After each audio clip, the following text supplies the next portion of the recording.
Selamat pagi Ibu, perkenalkan nama saya Suster Langgeng. Saya perawat dari ruangan perawatan ini yang bertugas di pagi ya Bu ya, dari jam 7 sampai jam 2 siang. Nah di sini saya menunggu Ibu dengan Ibu siapa? Ibu Nani. Ibu Nani ya. Ibu Nani dari keluarganya Mbak Indri ya. Iya. Kurang lebih siapanya? Ibunya. Tujuan saya berhadapan sama Ibu di sini, saya akan menjelaskan ya Bu ya, itu kan kebetulan perawatannya ya. Jadi di sini untuk perawatan keluarga jiwa ini kita juga fokus ke pasiennya saja, tetapi kita fokus ke keluarganya juga. Bagaimana kita melakukan pencapaian agar pasien itu sembuh ya Bu ya, terhindar dari kasus anaknya itu ini isolasi sosial ya. Ini termasuknya menarik diri ya Bu ya. Anaknya cenderung diam, tidak mau bersosialisasi, cenderung malu dan enggan untuk berinteraksi ya Bu ya. Jadi apakah ada masalah yaitu yang Ibu rasakan setelah nanti pasien keluar dari rumah sakit ini, ya kan tidak dilanjutkan perawatan oleh kami, pasti akan dilanjutkan perawatan oleh keluarga. Bagaimana, apa ada yang mau diskusikan atau disampaikan oleh Ibu mengenai masalah yang dirasakan nanti dalam perawatan? Saya masih bingung untuk merawat anak saya. Ibu jadi bingung ya Bu ya cara merawat anak ini. Jadi di sini saya jelaskan dulu ya Bu ya, ini mengenai di sini ada leaflet mengenai apa sih yang diderita, apa yang dialami oleh anak Ibu. Ya, di sini saya bagikan gitu ya, itu bisa menjadi informasi di sini. Anak Ibu ini termasuknya cenderung ke menarik sosial ya, menarik diri atau isolasi sosial. Isolasi sosial ini merupakan keadaan seseorang menarik diri dari interaksi sosial ya, atau interaksi banyak orang atau dari satu ke banyak orang. Jadi dia cenderung untuk diam. Lalu kita gejalanya apa sih? Yang pertama, dia lama kelamaan dia akan mulai diam, dia akan mengasingkan diri gitu. Dia enggan untuk bertemu dengan orang lain, dia enggan untuk berkomunikasi, enggan untuk bergaul, dan dia suka untuk berinteraksi. Nanti dia akan lama kelamaan dia akan mengurung diri, dan nanti jika dibiarkan dia akan menyebabkan halusinasi ya Bu ya. Seperti itu. Proses terjadi isolasi itu ya tadi saya bilang, ya ada sesuatu yang dia rasakan tapi dia tidak bisa lepas, ada ini disampaikan tapi dia tidak mampu, lalu dia merasa dirinya malas ya, dirinya untuk tidak pantas untuk dikeramaian. Jadi dia akan mulai berpikiran dia ada masalah, terus dia enggan untuk berinteraksi dengan orang lain, dia akan mengurung diri, menarik diri, dan dia akan sungkan untuk berinteraksi. Untuk cara perawatan ini, karena ini kucingnya kurang berkomunikasi atau berbicara dengan lawan jenis atau sejenis atau orang lain, jadi saya sarankan untuk perawatan ini banyak-banyaklah untuk berinteraksi atau ajak bicara ya Bu ya. Banyak-banyakin pasien untuk berbicara, berinteraksi, melakukan kegiatan bersama gitu ya Bu. Lalu saya akan melatih cara merawat itu dengan berbicara dan untuk melakukan perkenalan. Jadi ini kan otomatis asing lagi nih sama Ibu nih, anak Ibu nih. Untuk saya sudah berkenalan dengan baik, kemarin itu saya ajarkan untuk beberapa pertemuan. Jadi ini Ibu tinggal melanjutkan saja untuk keluarga. Semua anggota keluarga itu diwajibkan untuk berkenalan. Ibu dibuat dari perkenalan, jadi dia akan beradaptasi. Berkenalan dari ibu atau bapak atau dia punya kakak atau punya adik, mulailah berkenalan satu persatu. Tapi tidak bisa dipaksakan ya Bu ya, tidak bisa dipaksakan langsung dia berkenalan. Jadi bertahap ya Bu ya. Yang penting dia bisa berkenalan, tahu nama ibu sebagai apa, posisi ibu. Lalu berbicara, ajak sering-sering pasien itu berbicara ya Bu. Kayak misalnya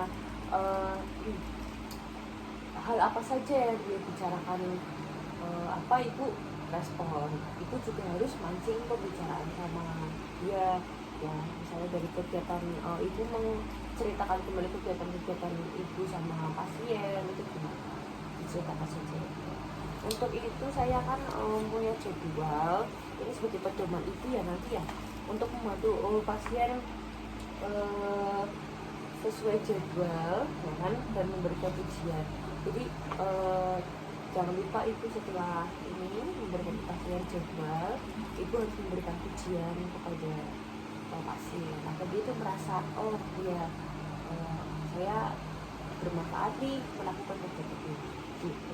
Baik ya Bu ya, sekian pertemuan dari kita. Nanti beberapa hari atau besoknya kita bisa bertemu lagi untuk melakukan evaluasi ya Bu, untuk pertemuan hari ini. Ini kan kebetulan ya bisa 1 hari aja ya.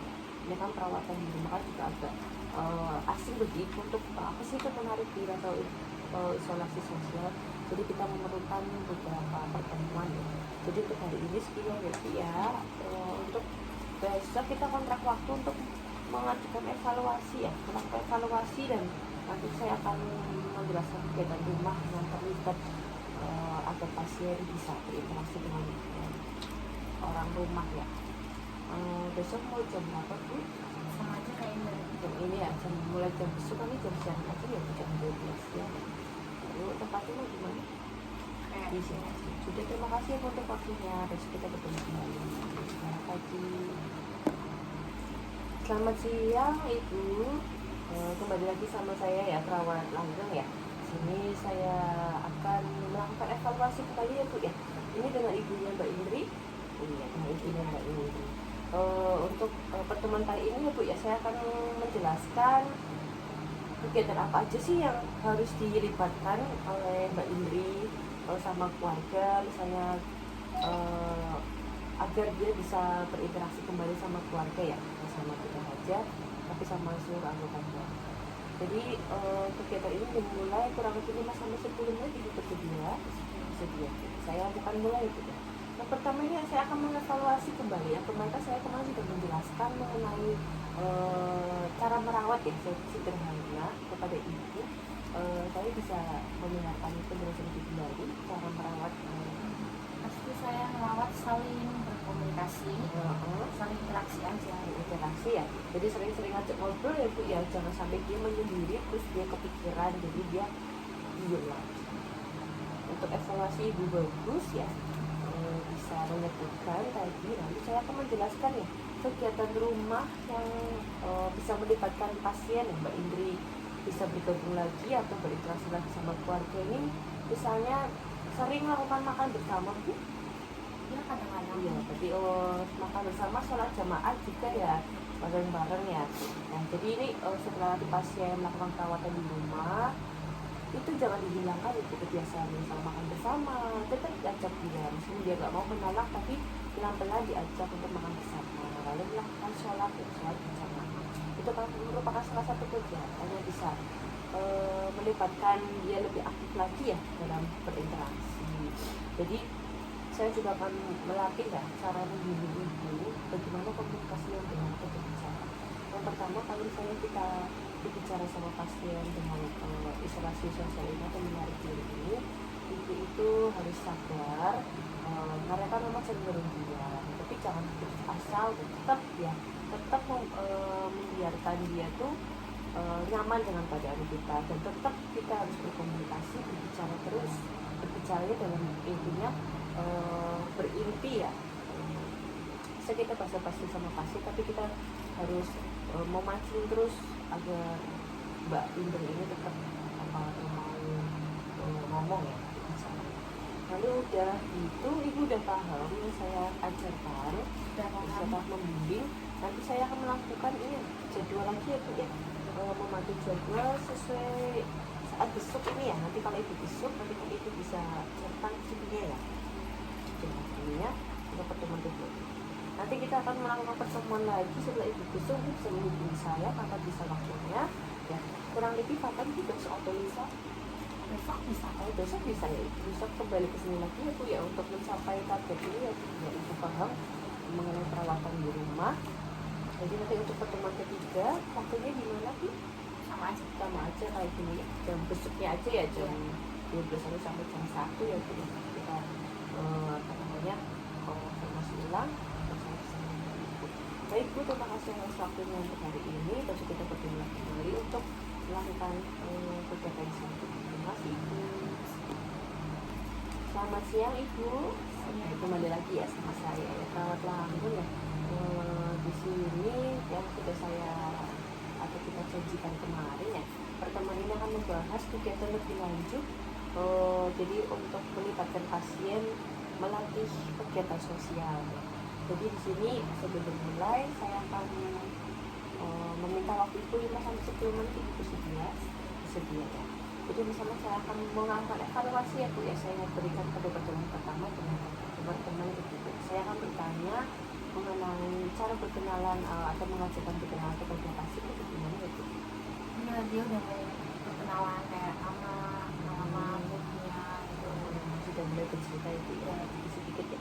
Kalau itu jangan lupa setelah pasien berbicara atau perkenalkan dulu, beri pujian ya pada Mbak Indra ya, beri pujian agar dia senang ya. Jadi dia senang melakukan kegiatan itu, dia merasa dihargai. Lalu ini saya akan itu ya melatih ibu atau memberitahu ibu bagaimana pasien itu melakukan kegiatan sosial ya, seperti belanja atau meminta sesuatu. Jadi ibu jangan sungkan, kayak misalnya ibu kan dulu jarang-jarang ya mengajak berbelanja, sekarang diajaklah berbelanja ke tempat ramai ya kan, ajaklah dia untuk berkenalan atau beradaptasi dulu dengan lingkungan ramai, baru untuk berkenalan satu-satu sama teman-teman ibu atau sama saudara-saudara ibu, yang penting dari anggota keluarga dulu ya yang utama ya. Terus lalu itu ajarkan dia biar dia meminta sesuatu atau meminta bantuan orang lain, jangan dia dipendam apa-apa sendiri. Ibu tanyakan, ada yang mau perlu gitu bantu. Terus habis itu ibu juga saya sarankan, ini kan ibu jam besuk nih, ibu dalam jam besuk ini kan ibu bisa berinteraksi nih sama pasien, ibu bisa ngajak jalan-jalan, atau ibu bisa ke kantin ya, ke kantin kita tuh di situ ibu bisa ngajak belanja, mulai diajak ngobrol, jalan-jalan, ajak belanja, mau apa gitu ya Bu. Ibu udah paham nih saya ajarkan. Udah paham Ya, jadi jangan lupa interaksi, aktif kegiatan sosial, berbelanja, jalan-jalan, mengenal lingkungan luar ya kita. Jadi ini saya masukkan lagi ya kita ke jadwal yang ketiga ya Bu. Nanti masuk ke sini ya, nanti bisa isi di sini nama nanti besok, nanti saya akan mengoreksi lagi. Ibu terima kasih atas waktunya, saya menandakan kembali untuk pertemuan kapan Bu, besok atau lusa? Besok lagi aja sekalian 4 pertemuan langsung ya Bu ya, biar Ibu bisa membimbing anak Ibu ya dengan baik. Ya, terima kasih Bu untuk jalannya sama seperti ini, dan besok saja yang kedua ya. Jadi terima kasih Bu atas waktunya, saya akan kembali lagi ke aktivitas. Selamat siang Bu. Selamat siang Ibu. Kembali lagi sama saya, selamat lagi ya. Bagaimana keadaan Ibu? sehat. Untuk pasien Mbak Indri gimana? Udah Udah mulai lumayan ya Bu ya. Saya jelaskan kemarin, pertemuan sekarang ini saya akan mengevaluasi dari pertemuan kita keseluruhan dari pertemuan 1 sampai 3 ini ya. Jadi saya mengevaluasi dari kegiatan atau pertemuan kita dari hari yang pertama ya. Sama saya akan follow up kembali apakah ini pasien layak untuk dipulangkan ya, tanda-tanda untuk dipulangkan, atau ini pasien dalam keadaan kambuh dalam artinya dia menarik diri lagi nih. Kan kadang seseorang nggak langsung sembuh ya, kita harus butuh adaptasi, butuh ketenangan juga dari dia, rasa nyamannya dia. Jadi nanti kalau misalnya ada tanda-tanda dari Mbak Ibu itu namanya kambuh lagi, jadi bisa kita follow up lagi ke RSJ sebentar atau ke laporan. Jadi saya minta waktu itu dari 10 menit bisa Bu. Dan saya akan menanyakan gimana kegiatannya kemarin Bu. Saya udah ngajak perkenalan, udah ajak kerja, terus saya ajak lihat Kegiatan RT ya Bu ya, tapi ya pelan-pelan ya Bu ya, jangan langsung harus dia bisa kan. Tingkat kecemasan dia kan masing-masing berbeda. Udah itu ya saya jelaskan tadi. Nanti misalnya kalau misalnya tanda-tanda dari Mbak Indri dia menarik diri lagi atau dia kambuh ya, bisa follow up kita ya Bu ya, ke puskesmas dulu, nanti dapatkan rujukan untuk ke rumah sakit jiwa. Tidak apa-apa mau masuk langsung dari ke rumah sakit kita juga nggak apa-apa. Terima kasih Bu atas waktunya, sampai ketemu kembali.